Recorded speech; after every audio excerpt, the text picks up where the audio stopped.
Saudi আরব এখন আন্তর্জাতিক শিক্ষার্থীদের জন্য অন্যতম গুরুত্বপূর্ণ গন্তব্যস্থানগুলোর মধ্যে একটি। ইতিহাস সমৃদ্ধ প্রাচীন সংস্কৃতি এবং সাংস্কৃতিক বিকাশের জন্য দেশটিতে এখন অনেকেই পড়াশোনা করতে যান। ঐতিহ্য এবং উদ্ভাবনে সমৃদ্ধ দেশটিতে বিদেশি শিক্ষার্থীদের আনাগোনা বেড়েছে। সৌদি আরব 2025 শিক্ষাবর্ষের জন্য বৃত্তির ঘোষণা দিয়েছে।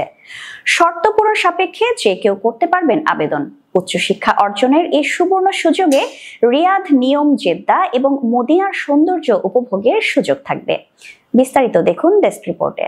অনলাইন শিক্ষা, ইঞ্জিনিয়ারিং, চিকিৎসা, ইসলামিক স্টাডিজ অথবা অত্যাধুনিক প্রযুক্তিতে পড়াশোনার স্বপ্ন থাকলে সৌদি আরব হতে পারে আপনার গন্তব্য। বিশ্বের 170টি দেশের শিক্ষার্থীরা পড়াশোনা করেন সৌদি আরবের বিভিন্ন বিশ্ববিদ্যালয়ে। সৌদি আরবের 2025 শিক্ষাবর্ষের বৃত্তিতে দেশটির 50টি বিশ্ববিদ্যালয়ে পড়াশোনার সুযোগ মিলবে। চলুন জেনে নেই কারা কারা আবেদন করতে পারবেন। আন্তর্জাতিক শিক্ষার্থীরা সৌদি বিশ্ববিদ্যালয়গুলোতে স্নাতক, স্নাতকোত্তর এবং পিএইচডি প্রোগ্রামের জন্য আবেদন করতে পারবেন। অনলাইন আবেদনের পর পড়াশোনার সুযোগ মিলবে সৌদি আরবের নানা বিশ্ববিদ্যালয়ে। এবারে জেনে নেব সৌদি আরবে কেন পড়াশোনা করবেন। সেখানে রয়েছে পূর্ণ টিউশন ফি, মাসিক উপবৃত্তি, বিনামূল্যে আবাসনের ব্যবস্থা, বিনামূল্যে স্বাস্থ্যসেবা এবং যাতায়াতের জন্য বিমান টিকিট।